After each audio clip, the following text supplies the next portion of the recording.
I should probably bring out... Yeah. A gentleman? Is he? No. A scholar? A scholar? Is he? I think he is a scholar. A musician? That is debatable. An excellent co-star? He's definitely that. Okay, let's do it. Yeah. Duncan, Lacroix, everybody! Yeah.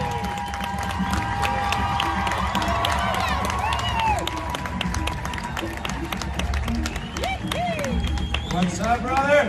Hello, everyone. How you doing? Backstage working on my resonators up there. Yes. I'm warmed up now.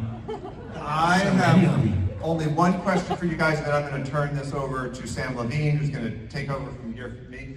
Do both of you have a cell phone? Yes. Do you get service in here? Mm-hmm. Let's see. They don't know what I'm doing. Oh, I know what you're doing. So there was someone who was supposed to be here. Graham. So here's my question. I would like you both to prepare to call Graham at the same time. And Whenever he picks up one? Yeah, so my question, which of the two of you will he pick up? That's a good question. Or will he pick up at all? Well, Graham does not know about this. This is honestly on This the could go fly. hideously wrong. Yeah. Oh, yeah. I'm doing. Where's his number? I Okay. don't have his number here. He's got about 500 phone numbers. Yes, at the moment he's carrying 4 phones. I think I've got there, so we need it on speaker, don't we? Hang on. Okay, I'm bringing his number up now. You guys don't want to see what he's been writing to me? Okay, I'm ready. Are you calling? Yeah. He's under McTav on your phone. Immediately hung up on my one. Yeah. No. Come on, McTav. No.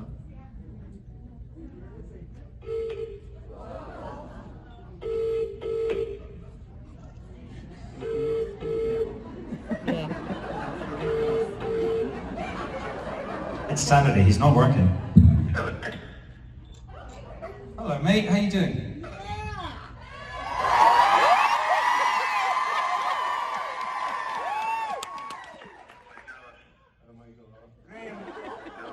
We're in Chicago and you're not here. Hi, Graham! My goodness, that's not a whole group of people. That's just Duncan Lacroix. I'm sitting next to Lacroix. He tried to call you and you hung up. Well, of course. You blocked me, didn't you? You have blocked me. We were just talking about we were just talking about our new book, Graham, and how that you've basically revealed one of Duncan's hideous secrets in this new book. Yes, I have. I did actually, in fairness, I have told Duncan this, but I don't think he quite believes me or understands quite the extent of the revealing of the truth about it. It's damning stuff. I mean, really, I think you should take this opportunity, Sam, to enjoy the last time you'll ever actually see Duncan outside for prison. I imagine the lawsuit's going to be pretty expensive, right? Oh, but he's doomed to fail because it's all true. Well, we miss you, mate. Obviously, we miss you, and well, not too much. Well, I miss you too. I do. Oh my goodness, that is a lot of noise in a meeting. So, are you doing a panel? Is that what's happening? yes. We're just starting our day here, and we'd give you a call to see, well, basically who you'd pick up, whether it be me or Duncan. No, okay. And now we know.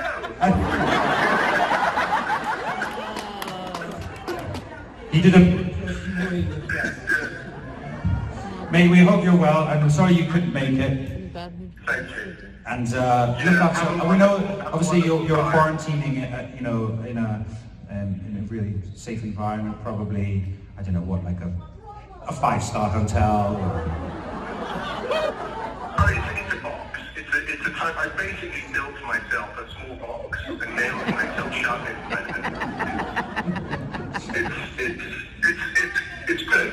Good. It's good. I just have a picture of you on the wall, and that's all I need now. That is good. Well, I'm glad you're well, and Duncan and I, we'll let you out of the box in about 10 years' time. We'll come back and wait. Thank you, Heughan. Thank you so much. Look after yourself.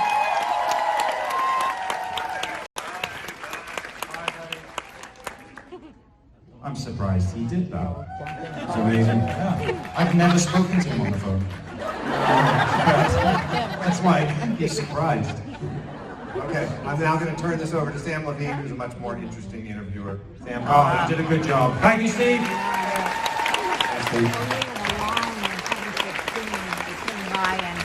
Sam. Hey guys. Hey everybody. Oh my God. What's up?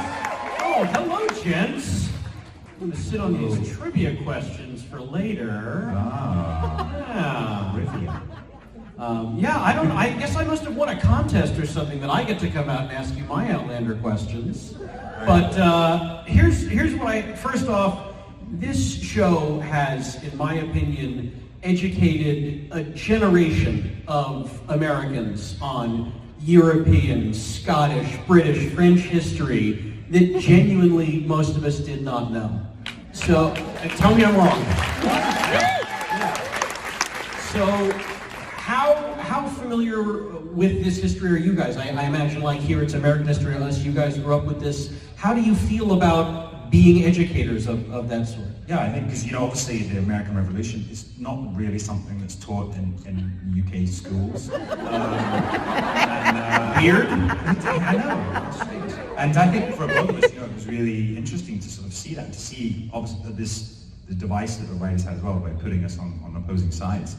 Yeah, the whole regulator plot line was completely new to me. That whole kind of preamble to the War of Independence was, you know, fascinating to read up about and research. And yeah. And the battles as well. I think the first battle, which wasn't really a battle, but a bit of a skirmish. But it's so interesting to see the sides as well, who was on which side, and obviously the British, you know, are just always at the heart of they're just evil, aren't they? Like they were Like the Klingons. the redcoats. Damn redcoats. But yeah, no, it's been really fascinating, and to see, you know, how it's progressed, and obviously in this next season, you know, the war is upon us, or is coming. So yeah, much to learn. Yeah, so this has been like a crash course in American colonial history for you guys. Oh yeah. Oh, Yeah. okay. Okay. I think Murder's Bay should be on Mount Rushmore now.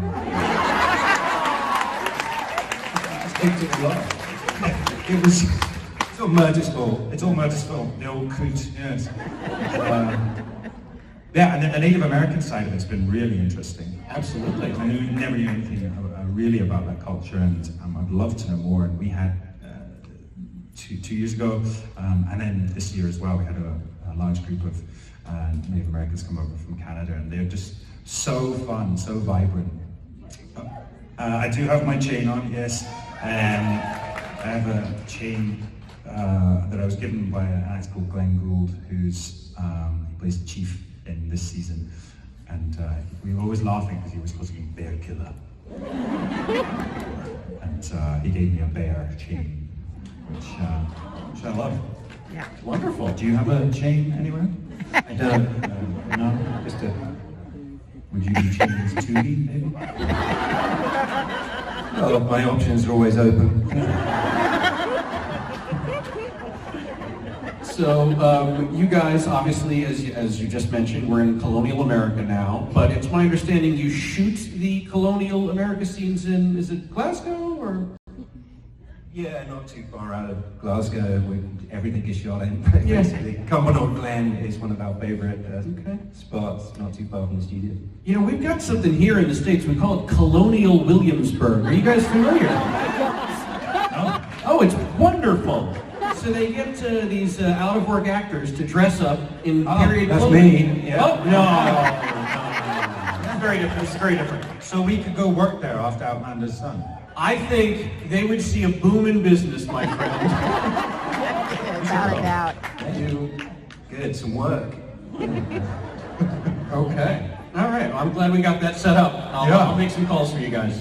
All right. So Duncan, I'm so glad that we have you out here, and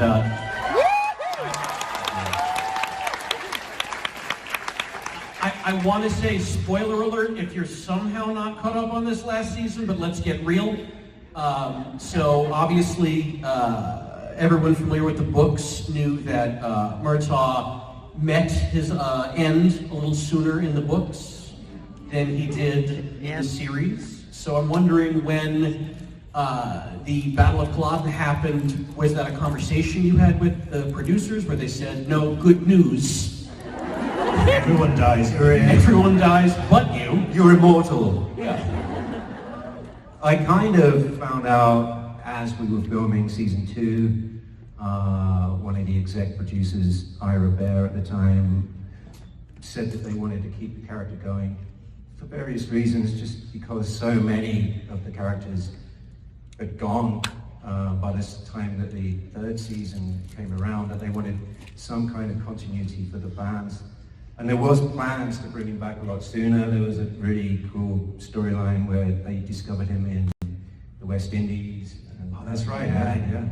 He was kind of like some drugged up Colonel Kurtz character. I was just like, yes, this is so good. And I had my visa ready for South Africa, and then Matt gave me a grin. He said, yeah, that's not happening. So had to wait. I was very privileged to come back on the show. And become the Silver Fox. Tell us about the beards.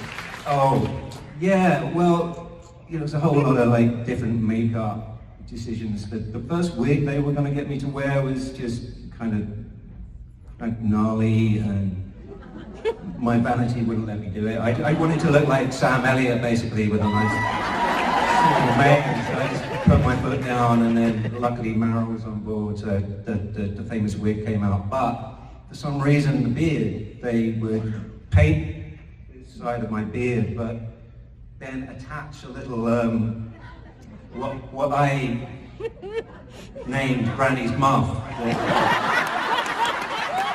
It's another piece. Stick onto my chin at the beginning of the day.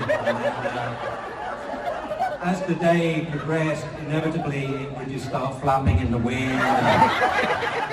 And you'd find it all over the set. That's enough. The entire VFX budget on the show went on, like, just fixing my beard back at the end of the day. But also you were walking around with this mutton chop beard when I did. You looked like a sort of... Yeah, that's why it was at the beginning of the season, and they wanted me to just shave this bit so that they could stick Granny's muff on. And I was just walking around Glasgow looking like some weird biker from hell. And I just can't do this for a year. And people just like looking at me. Yeah. Ridiculous Victorian mug. You loved it. I loved it. Mutton chopping is what we called it. Wow. How many times do you want to say Granny's Need more muff? details than you asked for, but... That's phenomenal. So the final scene between Murtaugh and Jamie, it's heartbreaking. But it's my understanding that because of the blood they gave you, you had some unwanted visitors? Oh yeah. Does that complicate things? Yeah, well, basically the blood is kind of like a sugary syrup. So we shot it, we ended up shooting it twice, I think. Yeah, that's right. We shot it originally in the summer, and we must have been very near a wasp's nest, so laying there, dying, it there's just like wasps flying up our nostrils. You were really calm because you were literally, it's a very touching moment, but it's a very still moment. And these wasps would literally just land on my hand or on your neck or your face, and you didn't care. But then a couple of times I think you just punched them. I was fully in murder mode. I got a few with my Dirk as well. But we had to reshoot it. I can't remember why. Wasps. Because we were rubbish, maybe. Because it was so bad. No, I think there was something to do with the continuity of getting you from there to then the triage tent. And they had to, it just didn't make sense the way we shot it before, so we had to redo it, which is always hard, especially when you have to pull a performance out. Weird, I mean, I was kind of very emotional the first time I did it, more personally because it kind of sunk in. I was leaving the show. And I'm usually quite stoic, but when I do start blubbing, I'm a complete baby. And it's like, Jamie's the one that lets me go. That's what So I I was did. quite thankful for the wasps. They kind of smacked me out of that. And then when we came back again in winter and did it, which is like, I think it was one of the last pickup shots. At that time I was bored with the idea, so it was fine. But there was so many good, because there's also the scene, I think, a few episodes before, where Jamie tells Myrta to leave.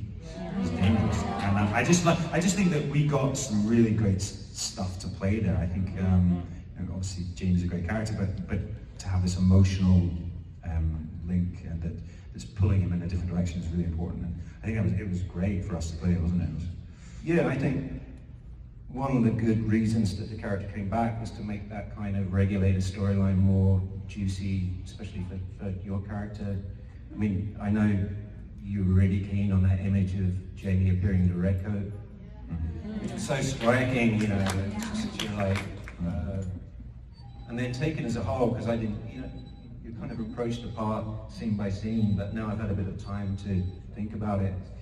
You can see, Myrta's story is quite a tragic story, and his fatal flaw is that he can't let go, which works, which is his strength in the first part of his story up until Culloden. He can't let, that's what makes him strong, but then it's eventually what kills him. It stops him from getting together with Jocasta, and he can never let go of that oath, and that's kind of his downfall. He can't allow himself to be happy. But it is tragic, you're right, and he's Ellen. It's always so sad, 'cause he's always there for Jamie, he's always there, Paris, everything, he's always been there. And, it was really difficult to sort of film that sort of goodbye. And then of course you had your lovely flashback when you were young, and they CGI'd you to make your flowing locks. Yeah, I did enjoy that. Lots of digital de-aging, heavy makeup. It's good. And we Jamie. Yeah. That was a lot of CGI too. It's so funny, the great we laughed, but we were shooting the scene and I'm telling him about the oath, and the camera's on me, it was my coverage, but he had this booger. It was the depth of winter and it was just getting longer and longer and longer. And in that scene you see my face, but I'm just surely it's just going to drop.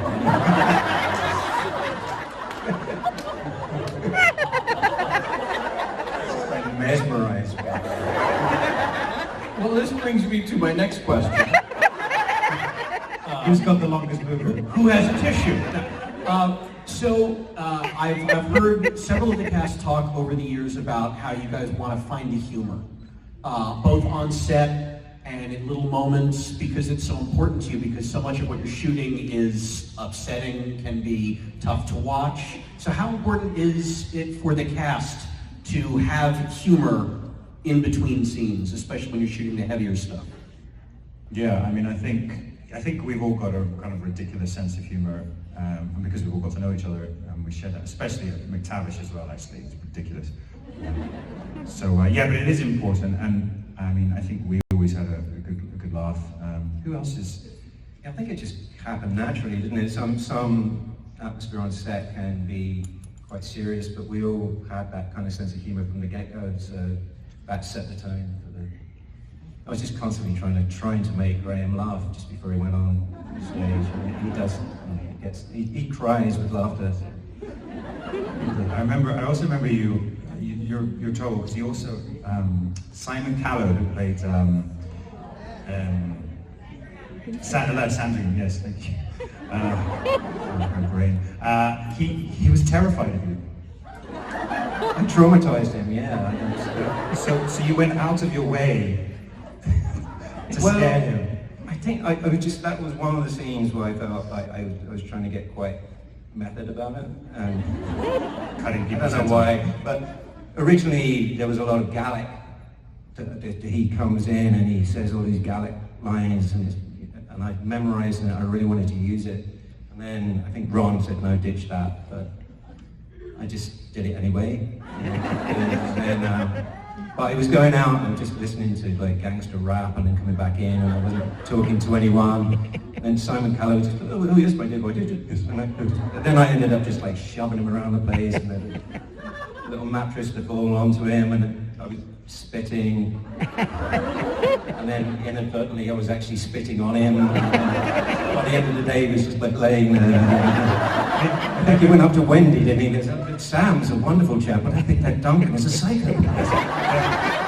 He said, keep him away from me. He's a psychopath. So you continued to stare him down. The last time I'll ever work with Simon Callow. Sounds like a hazing, really. Be warned, guest actors on the show.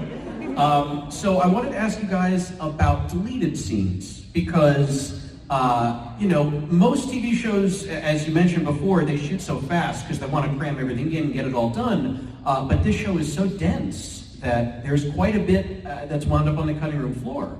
And I'm wondering if you guys have any particular scenes that you shot that you sort of knew had been cut and thought, oh, I don't know, I wish that had been in there. Or not, I don't know. I'm just curious. You can say no, we'll move on. No, I mean, there are many scenes that are cut, and I think also hours of footage. The wedding, Brianna and Roger's wedding, I think they had 20 hours of footage just for the wedding. And you're like, how does this work? And then, even in the edit, I think the episodes always come in about like an hour and a half or an hour and 20, and they have to really cut it back to make it fit the time slot. So much gets dropped. But this new season, I think obviously it's a shorter season, but the episodes are longer, and which honestly really works, because you get to really sit with the characters. I think there was an actual big funeral for Murta as well. Yes. And then everyone was there, weeping, as they should have done. Fraser's Ridge. Yes. And right in the middle Yeah. was Rankin as Roger. And then they realised after they shot it that he wasn't anywhere near Fraser's Ridge at the time, so they had And Jocasta, she sang an amazing piece, didn't she? But also, so we all left his grave and we're walking down, but there was this like ravine, and we all wanted to get out of the shot as quickly as possible, so we all to walk down this ravine and hide down there. And so it was just ridiculous, because we were sort of like blatantly still there, like trying not to do anything. But it was actually really touching, wasn't it? It was a really nice. Oh, I wasn't there, obviously. I could have been method and just like buried myself.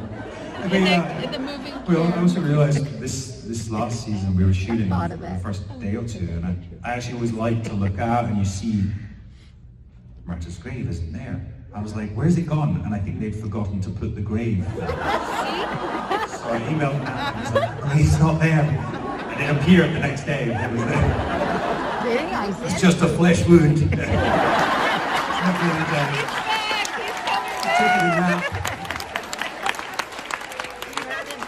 Oh, that's great.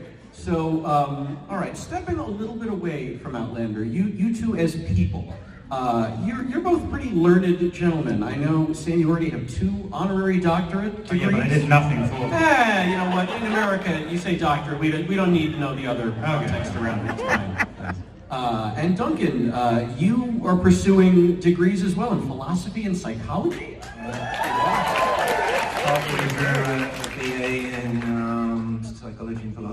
taken a year out now to try and get the career going again. But because it does take up an awful lot of time, but it's really fascinating. It's an open university course, so you do it online, and it takes twice the length as a normal kind of university course. But yeah, it's great. That's phenomenal. I'm truly impressed. Yeah.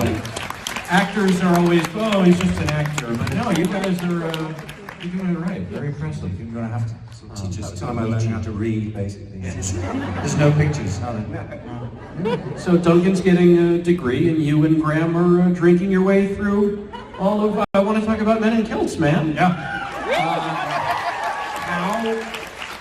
Whose brainchild was this? Who said, let's get them to pay us to drink and learn history?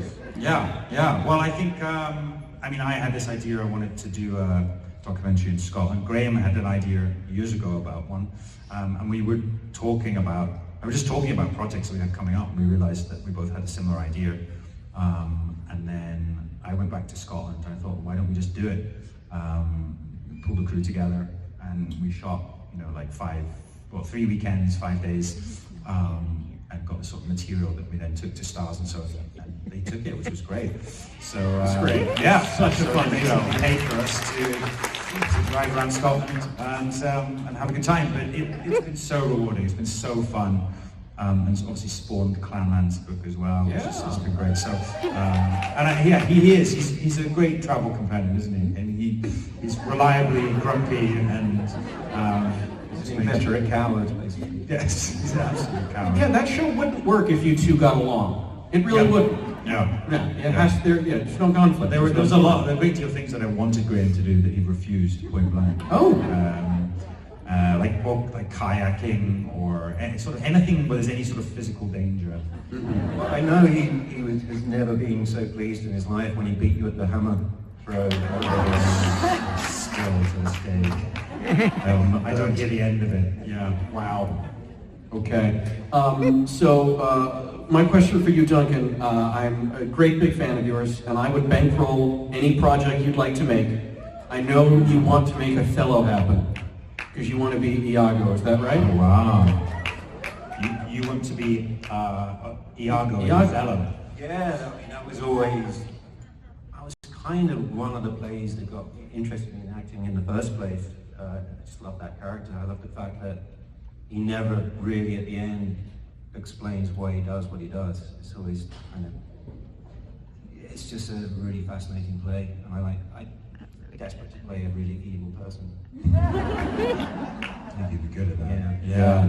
It's in there somewhere. Wouldn't have to dig too deep on that one. Well, obviously, Richard Rankin's doing a play at the moment, isn't he? I'd love to go see. I think they opened yesterday or the day before. Yeah. They're doing Macbeth, I think. No. I don't know who he's playing. But we should go see it. We'll go see it. All right, last question, and then we're going to get to some trivia. Okay. You previously mentioned there is another guest at this very convention. He'll be here tomorrow. Who recently went into space. Yes. And is a huge Outlander fan and a big fan of yours. And you guys have struck up a friendship. None other than Shatner. William Shatner. That's kind of a small, weird world, isn't it? How does that happen? Yeah. I'm not sure how it happened, but we did. We hung out a couple of times, went for lunch and dinner, and the man's 90 and he's gone to space. Like, what? How does he do that? He's Captain Kirk. Yes. It's amazing. So yeah, I would love to hear all about it and his experience of going in space. Okay. Well, I'll be at that panel tomorrow, so I'll text you. Oh, my God. All right. Are you guys ready for some Outlander trivia? Oh yeah. Okay. Oh boy. Now it gets exciting. Let me get my notes here. Oh, welcome back. back, Steve.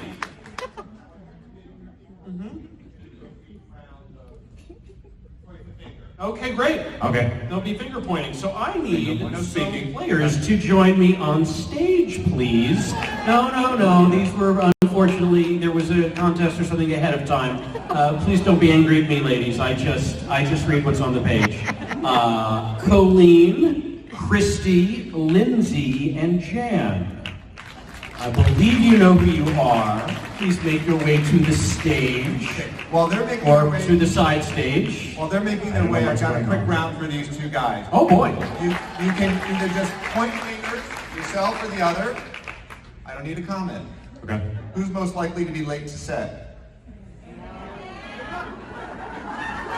Okay. Who's most likely to crack up on set? Katrina. She's not even here to defend herself. Who's most likely to flub a line? Duncan, yeah. Duncan's gallic is remarkable. Who's most likely to complain about the cold? Graham. Complains about everything. Who looks best in a kilt? Who looks best in a kilt? Who looks best in a kilt? Hey, Duncan's mic who's is most up. likely to pass gas on set? Who passed gas on set? It's the crew.